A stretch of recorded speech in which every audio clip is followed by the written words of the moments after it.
okay maxaan qaadanaynaa wax la dhahayo id id maxaa loo isticmaalaa iyo waa maxay sababta loo isticmaalo okay balan isla aragno si muuqaal ahana so waxaan sameynayaa tusaale ciwaan ayaan sameynayaa waxaa leeyahay okay waan sameeyay kadibna waxaan sameynayaa paragraph kadib waxaan leeyahay lorem waxaan leeyahay 30 eray camal aan rabaa okay 30 eray ayaa la siinayaa kadib waxaan sameynayaa h1 kale kadib waxaa leeyahay okay waxaan dhahay waxyaalaha cusub 2022 kadibna waxaan sameynayaa paragraph waxaan leeyahay lorem kadib waxaan leeyahay waxaan rabaa 30 eray okay waa dhammeeyay kadib inta ayaan tegayaa waxaan leeyahay refresh si aad jeedin waa kaasa so waxaan sameynaynaa marka style kadib ayaan isla arkaynaa id waxa laga wado so comment ayaan qorayaa comment waa qorayaa id waxaan leeyahay id okay kadib waxaan rabaa inaan install gareeyo h1 tan so waxaan leeyahay kan waa kana h1 waaye so waxaan leeyahay h1 okay waxaan dhahay h1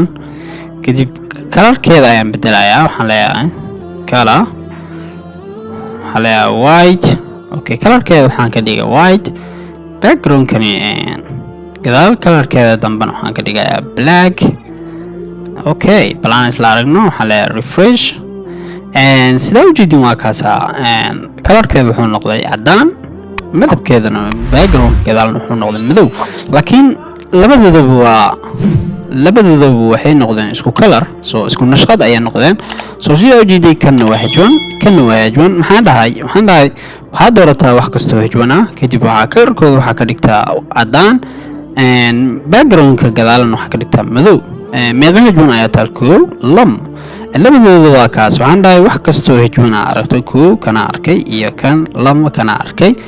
color waxaan si stylekan si colorka cadaan ka dhig farta qoraalka cadaan ka dhig backgroundkan waxaa ka dhigtaa madow oo kaas gadaale okay tusaale hadda waxaan rabaa oo kale hadda ayaan sharxi karaa id waxaan rabaa tan iyo tan inay kala yeeshtaan laba color anigoo isla isticmaalay h1 kaligood sidee sida u sameyn karaa hadda sida u jeedin h1 ayaan dhahay h1 waa tana h1 waa tana so computerka wax kastoo h1 ayuu ii dooraya so si aan u kala duwo waxaan sameyn karaa qaab kala technique la dhahay id kaasoo ii ogolaanaya inaan anigoo h1 isticmaalay inaan laba magac u kala baxsho so si aan laba magac u kala baxsho waxaad tegaysaa inta waxaa leedahay id kadib waxaa leedahay equal id wuxuu la mid yahay waaye okay hal xabaa iska tirayaa xabada gadaala iska tiraa okay soo geli id waxa laali waxa arta si kartaa hadii aad rabto saan wadi kartaa muhiimadu waa waxaan meesha aad gelinayso waa hadhow inaad inta ku keeni kartid aad taqaano daasta muhiimada waa intaas ayaa muhiimada maahan ina magac oo gooniye magac kala asma muhiimadu waa ina h1tan magac qaas ah u bixisid si ugu duwanaato h1tan okay so tusaale waxaan hadhow aan aqoonsan karnaa ayaan siinayaa waxaan leeyahay title oo kale okay waxaan leeyahay title magac alaal magac aragtaa u bixi kartaa title kaliya maahan magac alaal magac aragtaa meeshaas aad ku shubi kartaa muhiimadu waa ina hadhow adiga magacaas aad taqaan so waxaan siin marka h1tan title inta ay maanayaa marka okay title haddii aan dhaho tusaale waxaan dhahay title marka hadda sidan haddii ay tahay title waxaa loo maleeyaa inuu yahay element caadiya okay elementna ma ahan kan waa id so id wuxuu leeyahay symbol u qaasa oo waxaan computerka ku ogaanayo waxaan inay id yihiin calaamadaas oo ah hashtag calaamadaas taasoo ah hashtag calaamada afargeesta waxay u sheegaysaa waxaan inay yihiin id waxaan id-gan dooro kadib kala gooniisi okay id-gan ayaa dooranaynaa okay kan waa iska bixinayaa maadaama kan hadda afaanteen kad ayaa leeyahay waxaan leeyahay amba ii soo koobiyey qoraalka intaan iiga soo koobiyey kad اوكي انتي كان iga bixi maxaa yeelay labadoodaba waxaa rabaa inaan kala bedelo kaad amba sidoo waa ku sameyn karaa no problem dhimale inta kan refresh sidoo ujeedin waa kaasa maxaa dhacda kan kaliya ayaa ku haray waa maxay sababta waa tanaad sababta waxaa la dhahay title maxaa waa id title kaliya inaan dooran karaa maya wax alaali waxaa rabta aad dooran kartaa muhiimadu waa in adiga waxa hadhow anta aad gelisay waa in inta keeni kartaa kadibna calaamadan aad raacsiisa calaamadan macnaha waxay sheegay waxaan inay id okay waxa rajayna inaad fahantay so hejwintan waxaan siiyay style gooniya kii hore xataa hadda waa soo celi karaa si xataa hejwan no problem dhimale laakiin labadooda isku kala noqonaa marka muhiimadu waa inaan labadooda aan kala duwnaa amba id aan ku kala duwo amba aan meel kale ku kala duwo tusaale control sede inta kan macnaha sida hore ayaan ku soo celinayaa okay kan colorka waxa ka dhigtaa red gaduud oo kala ama macnaha waxa inaan idin tusiyaa rabaa colorka gaduud ka dhig inta kan refresh waa kaasa marka waa maxay sababtoo kan sida u jeedin waxaan dhahay wax alaale iyo wixii hejwana colorkooda noqdaan gaduud okay wax alaale iyo wixii hejwana colorkooda noqdaan gaduud okay bala comment aan saaro kan si aan u sharaxo sababta ay kan ay u noqoto sababtaas sida u jeedin waxaan dhahay wax alaale iyo wixii hejwana colorkooda noqdaan gaduud soo kan waa hejwan kana waa hejwan kutigoodna waxay noqdaan colorkooda guduud backgroundkana madow laakiin haddii aan sidan aan dhaho aan id-ga aan ka qaado commentiga tusaale commentiga ka qaad id-ga oo commentiga waa ka qaaday soo koodkan dib ayaa u soo celiyay sida ujeedin id-ga iyo hejwan waxaa xoog badan id-ga markasto haddii hejwanta iyo id-ga hal meel isla soo galaan computerku wuxuu dooranayaa id-ga waa maxay sababtoo waxaa xoog badan id-ga waxaa macnaha awoodda gooni la siinaa id-ga sababtoo labadooda waa hejwan laakiin iyagoo labadooda hejwan tahay waxaan dhahay hejwantan oo id-ga leh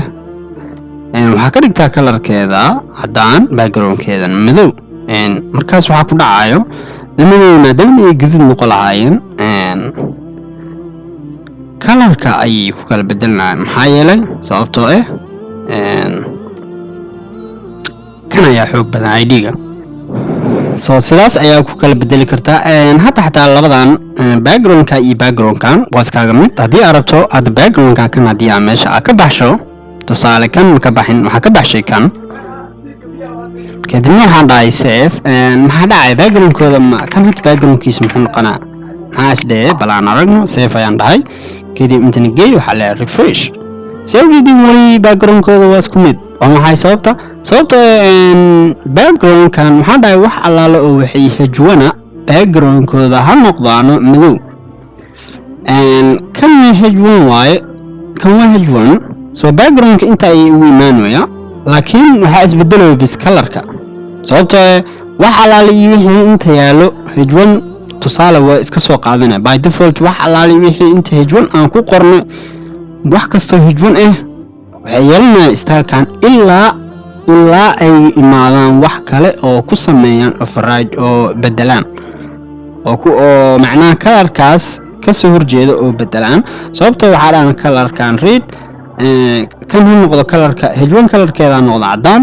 intan waxaa ku dhahan colorkeeda ha noqdo inta aan dhahay gaduud ha noqdo intan waxaa ku dhahan caddaan waxaa la qaadanayaa markasta kan dambeeyo oo caddaanka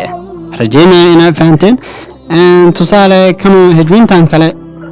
waa si karnaa iyadana id haddii ay tusaale ay jiraan mid kaloo saddexaad iyadana id waa kaloo sii karaa waxaa leeyahay subtitle tusaale saas iska dhe inta ay ammaanaysaa waxaa dhehaysaa iyadana hashtag maxaa yeelay hashtag ayaa id-ga loo yaqaanaa computerka aqoonsanaya waxaa inay id yihiin subtitle kadib inta ay ammaanaysaa font size oo kale waxaa leeyahay farta waxaa ka dhigtaa 20 pixel save ayaa leeyahay kadib waxaa leeyahay refresh okay farta hadda waa yareen haddii aragno waa badi karnaa no problem dhib ma leh sawirkii waa kaasa farta waxaan ka dhignay sababta aan farta aan uga dhignay yariis waa maxay sababta maxaa yeelay waxaan dhahnay waxaad doorataa subtitle hejwintaas dooro hejwin waayo laakiin id-gan dooro id-ga intuu yaalaa waa kana id-ga elementiga ku jiraa id-ga waa kan elementiga ayuu ku jiraa hejwin kadibna waxaan dhahay farta waxaa ka dhigtaa yariis okay farta waxaa laga dhigay yariis laakiin background-kan iyo color-kan inta ugu imaanay wuxuu u imaanay inta maxaa yeelay ilaa color kale inta aan ka siino waxay haysanay color-kan waxaan rajaynayaa inaan fahanto ilaa color kale inta aan uga siiyo waxay haysanay color-kan ay ka dhaxle meeshaas hejwanta iyo background-ka ilaa background-keeda inta aan ugu bedelo maahane okay waxaan rajaynayaa inaad fahanteen so id-ga maxaa sababta loo isticmaalo id sababta loo isticmaalaa waxay tahay tusaale waxaa rabaa hejwantan hadda inta aan ku haysano iyo hejwantan inaan stylekooda aan kala bedelno tusaale laga imaan haystaa ciwaankan koowaad waxaa rabaa inaan nashqad goonaysiiyo ciwaanka labaad waxaa rabaa inaan nashqad kala siiyo so laakiin magaceedu waa hejwan haddii aan dhaho style ayaa imaanaya kadibna aan dhaho hejwan aan dhahaya ma kala bedeli karo labadooda waa hejwan so dhibaato ayaa meeshaas ugu qabsanayso si dhibaatadaas waxaa jiraan waxaa lasoo saaray technique-kan id oo adigoo wixii macnaha hejwantii laakiin isku magac ayaa waxaad u samaynaysaa magacyo kala duwan si aad style kala duwan aad ugu samayso amba nashqado kala duwan haddan background gooni waa sii karnaa waxaa leeyahay background green oo kale let's say that okay waa kaas yaa ujeedin background waxay noqotay green color-keedana waa bedeli karnaa red color-kan guduudka inta ugu imaanaya wuxuu ugu imaanayaa inta css-ka waxaa jira waxaa la dhahay waa dhaxal macnaha soo meelas ayay ka dhaxlaysaa soo iyadana waa isla arki doonaa cashir gooniya muuqaalka intaas ku yahay video like saar doonaa subscribe saar mahadsanid